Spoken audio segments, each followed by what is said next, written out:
Welcome to the Myth and Magic Authors Podcast, folklore and fantasy topics aimed at creative storytellers.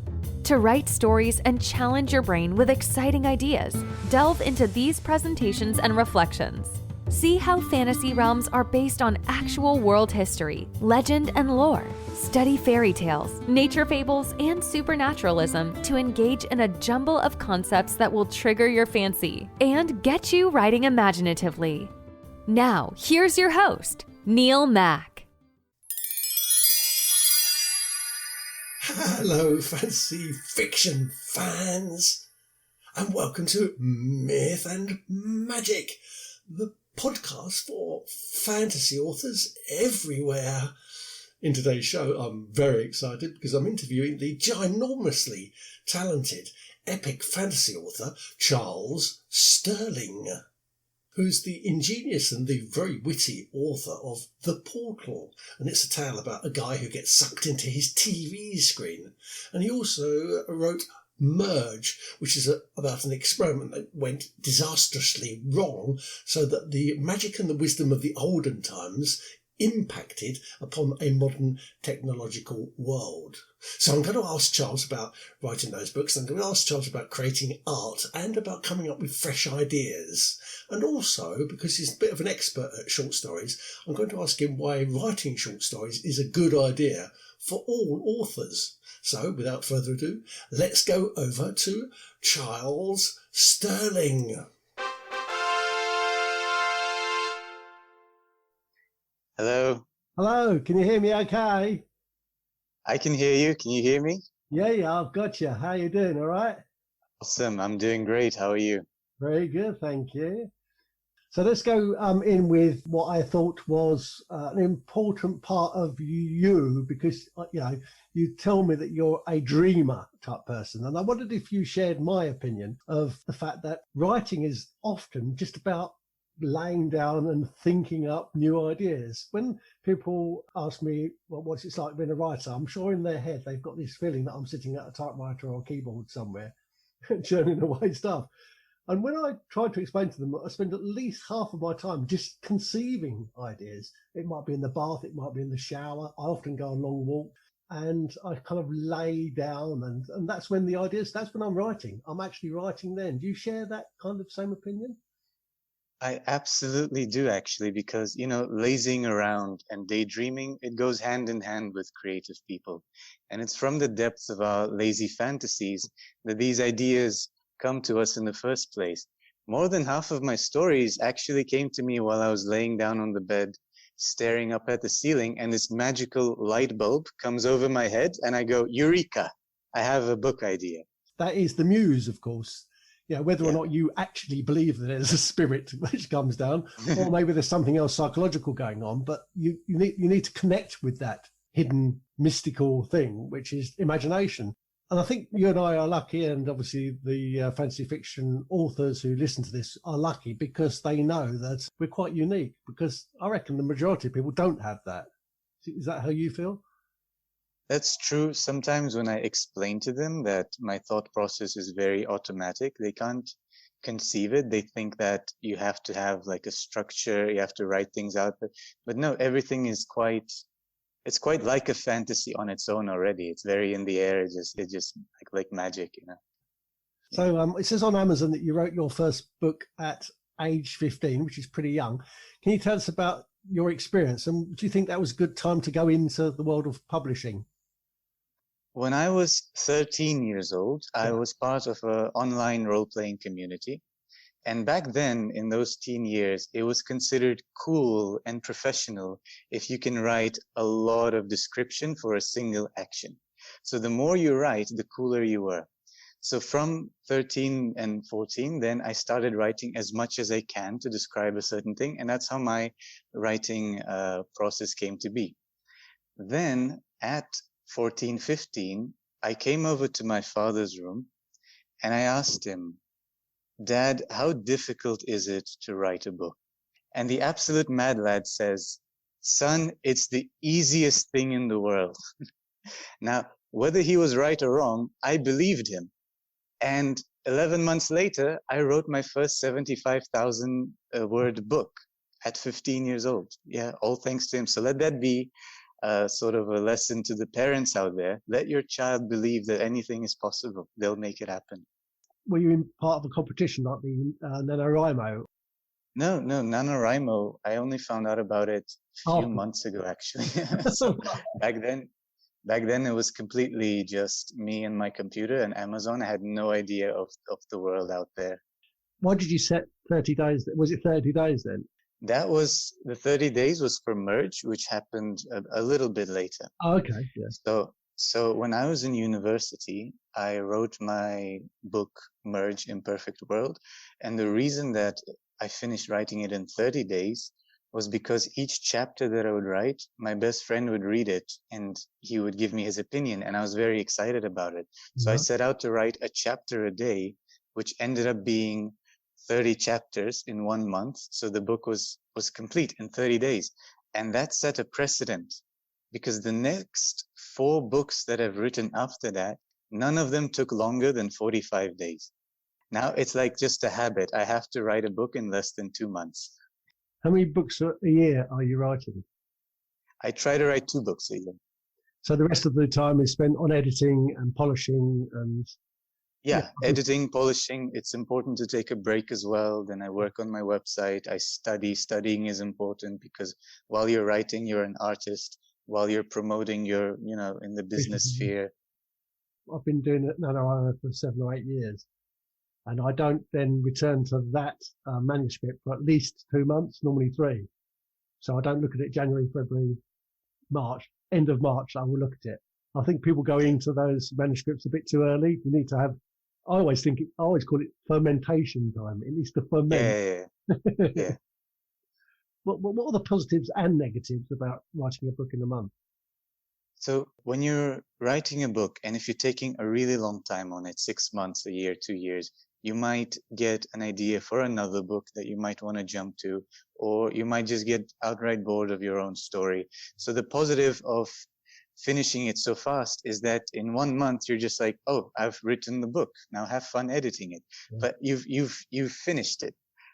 So for those who can do it, I would definitely recommend it. It's relieving to be able to write a book, 60, 70, 80,000 words in just 1 month. The negatives are that the faster you write it, the more you have to edit it. But at least you've written it, and that's like a piece of conscious, peace of mind, basically.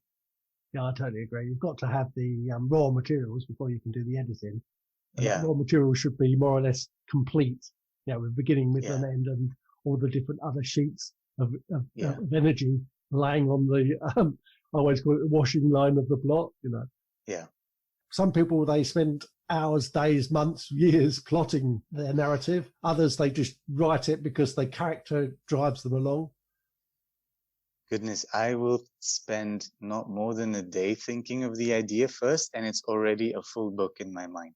And in fact, my favorite way of writing is I'll have an idea of what chapter 1 is going to be, and I won't know the rest of the story. Yeah. And one of my favorite authors in the world, Philip Pullman, who wrote the Golden Compass series, he described his writing process exactly like that. He said that as he's writing, he has no idea of what's going to happen in the next paragraph or the next sentence. But as soon as he gets there, then it comes to him, right? Like that magic thing. Yeah. So I write exactly like that. And it's been like that since forever, since 15. Yeah. Stephen King says that all stories are hidden under the ground, and it's the author's job to expose those stories. They actually have been there since before time. Your job as an author isn't to write it, it's just to find it. Yeah, absolutely. I looked at your website. I like the way it provides the people who visit your site with short stories, 30-minute shorts, and even some shorter stories than that, and then some poetry. And you kind of describe yourself as a short story writer. So let's start with those shorts. Are they your passion? Yeah, I love writing short stories, but I love writing them knowing that it's just something as a way to give to my readers for free. It's like if they've enjoyed my books, now I'll say to them, thank you for reading. Now you may come over to my website for free biscuits and tea, which are my short stories, So the big advantage of short stories as well is that if I have an idea, I don't quite want to sometimes commit to a full book. So then instead I'll turn it into a short story, and it's going to be on my website, so the idea wasn't wasted. I have ideas sometimes which I think this won't fill 50,000 or 75,000 words. Yeah. It'll be 50,000 minimum, isn't it? Yeah. But I've never tried to. I mean, I did when I was a youngster, when I was in college and school, I did write some short stories, but I haven't done it in recent times because I like the wide open space of a novel. You know, that you can really develop your characters and some of the themes. What do you think is the positives for an author of trying to do short stories? The positives, as mentioned, that the idea doesn't get wasted. Yeah. Second of all, later in your life, if you have a collection of short stories, I notice a lot of authors, they compile them all into like one book, and it's going to be something like the short stories of this author, for example. Second of all, Neil Gaiman, another favorite author of mine, once said that the job of a writer is to make good art. No matter what you do in your life, just make good art. Yeah. So as life goes on, the more short stories and the more books you write, the more poetry you write, and you put it all on your website, on your author platform, it just shows that you have a rich, base where people can come and they can read your stuff. So short stories, I think, should not be omitted from an author. Don't just focus on books. Books are great, but they're big projects. Short stories are your little weekend side projects. They're harmless, and they will bring you great benefits in the future. You might just not see it yet. I wanted to talk about your winter fantasy, and I think it's called the Crystalium. Is that right? Yeah, right. Crystalium. Crystalium. So is that a word that you invented yourself? That is a word I invented. Yeah. So I want to talk about that book, and you can explain that book in a minute. But more importantly, because it's part of what I do on Myth and Magic, the podcast, is I try to encourage writers not to keep rehashing out the same old stuff. I don't like tropes very much. I like people to be inventive. And I'd like them to be inventive in lots of different ways, with their characterizations, with their plots, but also with just wordplay. And I like inventing new words. So tell us a bit about the actual way you invented that word and how you go about inventing words. So the word crystallium, the way I invent words, I wrote a little blog post on it a while ago, is that I take other words, they can even be their Latin or French variations, and I break them down into parts from different words, and then I merge them together. Yeah. And that sounds easy and all, but even when you do that, I always double check on the internet that the word is not already taken by a different story. Yeah. Which is a little drawback. But after that whole process is done, then you come up with a word that you're satisfied and you use it. And that's the whole process, basically. Right. I wanted you've mentioned that you like originality in stories. And I wanted to talk a little bit about the plot of the Crystal, just the overarching plot of it, because I thought it was quite whimsical, actually. It's based around living objects called Nox objects. So basically, us humans, we go about our days, we have our shoes or our teapots or our broomsticks or our pumpkin that's growing outside, things that we're attached to. And there's a small chance that the object will come to life. It'll grow a pair of eyes and a mouth. It'll start moving, talking. And this happens throughout the world, not just once or twice, which means that Nox objects are everywhere. They have their own rights. They have their own jobs. And it's such an interesting sort of dynamic of having humans interact with objects that way. So that's the overarching just world of the Crystallium. Besides magic and alchemy, it's full of these whimsical talking objects like that. And so this story is set in a kind of icy winter world, isn't it? Correct, yeah. So it comes accompanied with images. There's an image for each chapter. Did you do that artwork yourself? I did do the artwork myself, and there's 17 chapters, so there's 17 images in total. And this is a type of story that's very liberal with its magic systems and magic objects and magical creatures, extremely unique. So I thought I should create these images to help supplement my readers' visual senses a little bit. For example, there's an object that's my favorite object and my character's favorite object as well, are the drink coins. So basically, if you have a cup of coffee, then there's a magic system which compresses this cup of coffee into a single coin and traps the heat in it as well. And then later, when you go out on an adventure, all you have to do is drop the coin into a glass of water, and it transforms back into a cup of coffee with the heat and the froth and everything. So basically, you just have to carry a bag of drink coins with you wherever you go. And it's like carrying drinks in your pocket that way. So that's one of the pictures that I have, is a drink coin, or a giant spider the size of a house. That's there as well. Or morghuls, which are dark creatures with red eyes.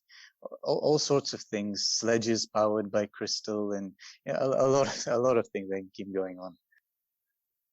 What we don't know really yet is how old you are, but also in between the time when you wrote that first novel when you were 13 to 15, did you go to college or university to study art or literature? So right now I'm 25 years old, which means 10 years have passed. I went to college 4 years ago, and I did not study literature. I studied international relations. Yeah. But still, in college, then I had a lot of people that I've met that have supported my writing and given me a lot of good critique, and so I grew as a person there. And what about the fine arts, so sketching and drawing? The beauty of the 21st century is that everything is on YouTube. So the whole process of learning digital art and writing and creating all my book covers was literally following the steps in the tutorials and then applying them. Learning, applying, learning, applying, learning, applying. For 8-9 years I've been doing that, and now it's like ingrained into me. I like thinking about portals and crossing borders and crossing thresholds. And I noticed that you've got a story called The Portal, where a character, I think it's called Raymond, gets sucked into a TV screen. So tell us a bit more about that. So it's a fun fact. I wrote the book 3 full times. All right. So I wrote it the first time, wasn't good enough, I scrapped it. I wrote it the second time, I scrapped it. And then I wrote it the third time to my satisfaction, because my terrible best friend said that it's a good book that has the potential to be a great book. And those words had me paralyzed. I had to keep rewriting it until I got it perfect. So it's a fantasy, epic fantasy book. And Raymond, the character, is a fantasy writer, just like us. And he would often watch movies on his couch, and he would always dream, I wish I was in that movie. I wish I was running away from a dinosaur or falling off a building like that, or in a war with space alien creatures. It all seemed very fun to him, right? Now, one day, by luck of the draw, he did get sucked into a movie that he was watching at the time. And little did he know, poor Raymond, who wanted to live out fantasy so much, had no idea just how painful it was to get eaten by a dinosaur, or get buried alive by ghosts in a graveyard, or get shot by lasers, or stepped over by an Egyptian god, or fall from a building, or get into a car crash. He has experienced all of that throughout the story, and it was a nightmare. It was torturous. This book follows the perfect rule where it says, what does the character want more than anything, and how do I prevent him from getting it? Yeah. It follows that rule. So our fantasy protagonist, who wanted to relive fantasy just like in the movies, got another thing coming. But then the story gets really deep. He meets people who teach him to jump from movie to movie world. They teach him to materialize his powers, gain his own superpowers. Then there's a villain who breaks the fourth wall. It gets very interesting, dark, intense. But the whole premise of it was based around the fact that be careful what you wish for, because it comes with unknown consequences as well. What do you think the elements of dark fantasy fiction are? So a dark fantasy is a fantasy that borrows elements from the horror genre. It doesn't have to be like a ghost, scary type of horror genre. It can just be something evil or violent, like werewolves or bloodthirsty robots. And then if you throw in the combat and you add in some sacrifice or loss, then you've added the action and the drama categories into it as well. But to anyone writing, I would always emphasize that instead of letting the genre define your story, you have to let your story define the genre, if that makes sense. So focus on creating the best possible world and story the way you want it, and then put the genre labels on it later. Yeah. From what you just said then, and that definition, Harry Potter and the Deathly Hallows would be dark fantasy? Yeah, it would be dark fantasy. I And agree. the moment she introduced Dementors into it, it already turned into a dark fantasy from there. Yeah. So tell us about your Fantasia of Lorelei. So Fantasia of Lorelei was my gateway. She was my salvation. This whole story was my paradigm shift.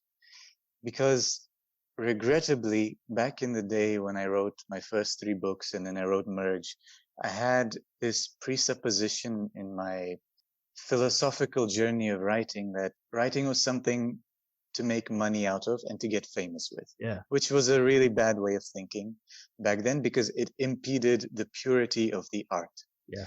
Now, Fantasia of Lorelei was the book that changed everything for me because it was the book that I wanted to write with so much love in it, a story so sweet that my readers would be forced to go to the dentist after they read it. It's not a type of story where I aim to make money. It's a type of story that I just want my readers to love it, period.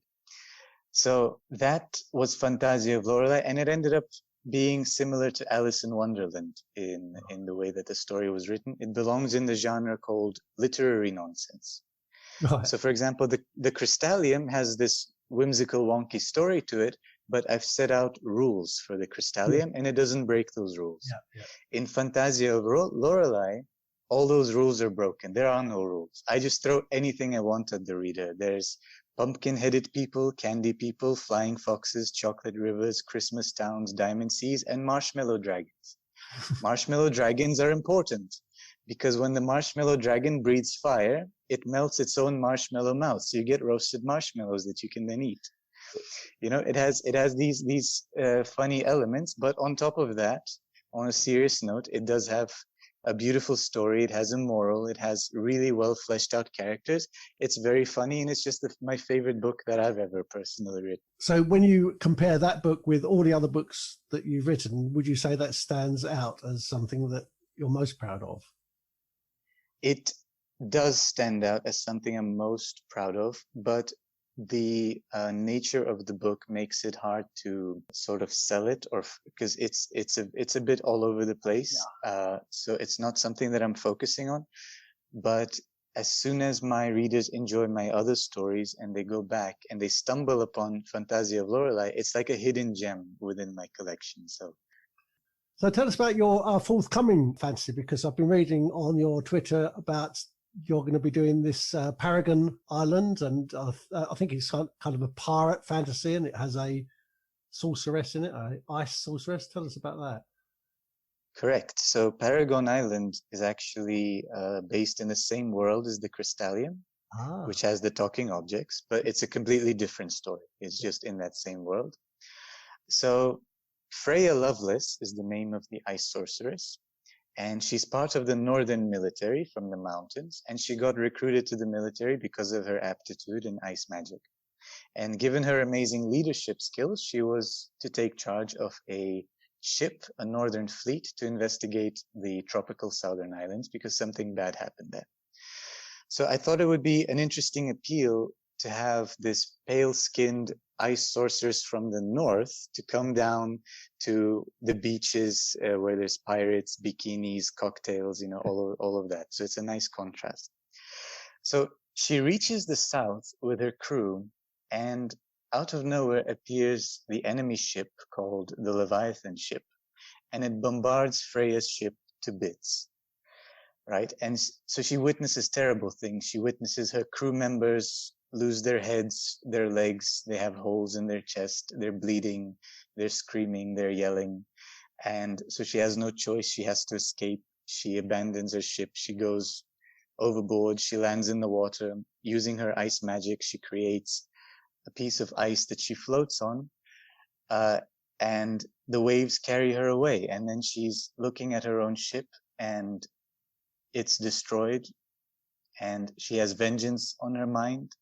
and she's the lone survivor of that ship, completely alone in the southern islands. She has nowhere to go, doesn't know anyone. All she knows is that she needs to avenge her northern fleet.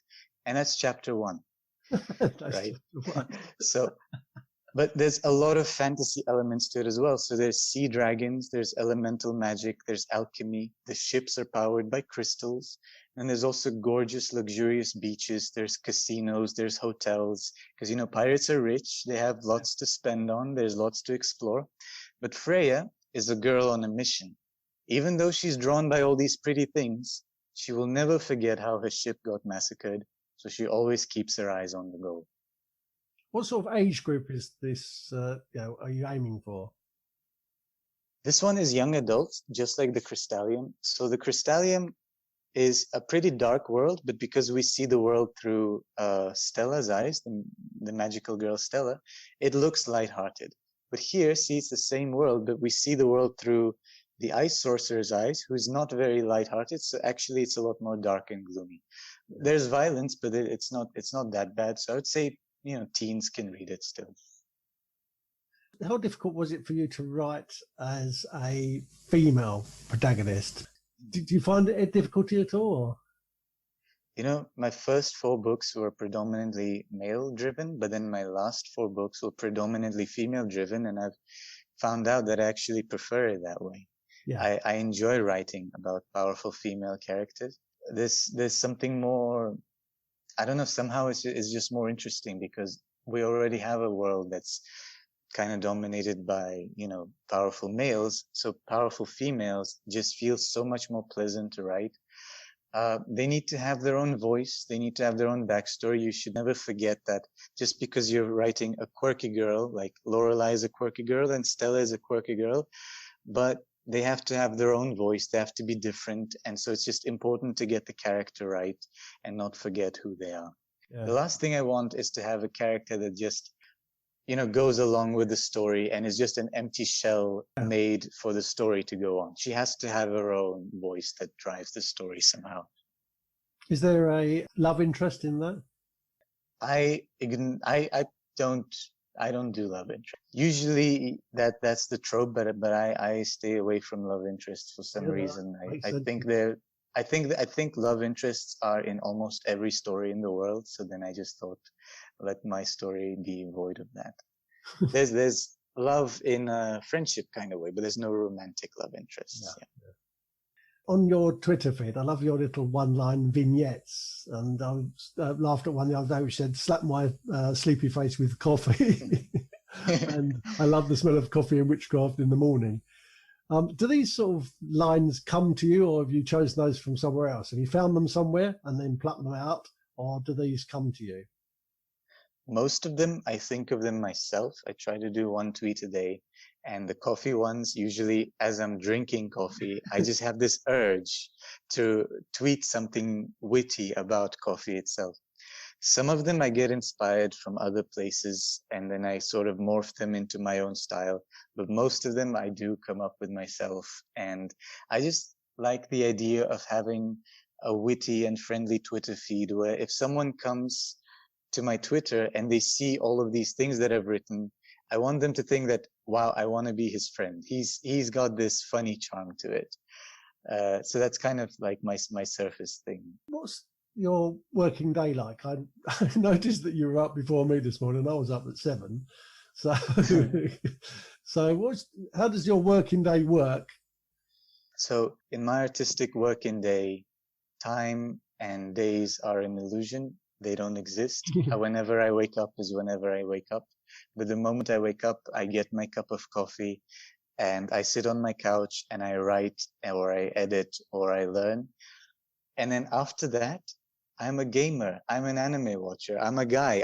I sit around and I entertain myself. So the first part of my day is spent extremely productive, so that the next part of the day, I reward myself with laziness and procrastination and degeneracy, honestly.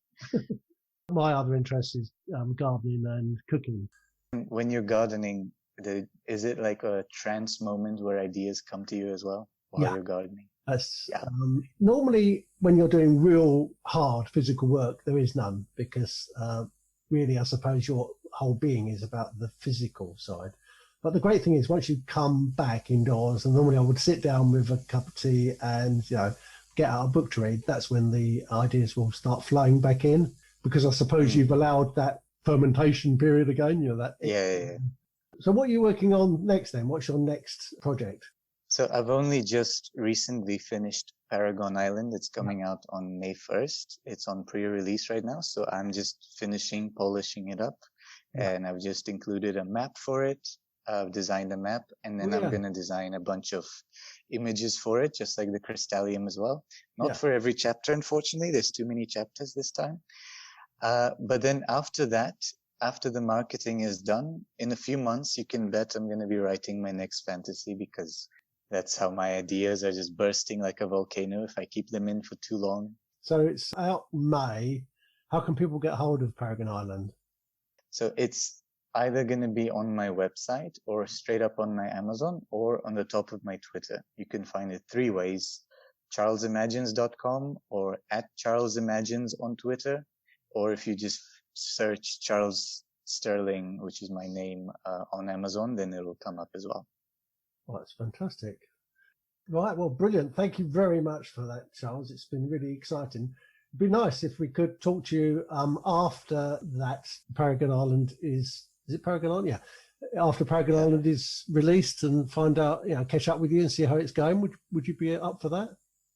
Absolutely, 100%. Oh, brilliant. Well, it's lovely talking to you, and good luck with that. Good luck with that publication. Good luck with all your short stories and your little one-line vignettes. Thank you very much, and thank you for having me. No, thank you. Thank you, Charles. See ya. My pleasure. Thank you. Bye. Bye-bye. Bye-bye.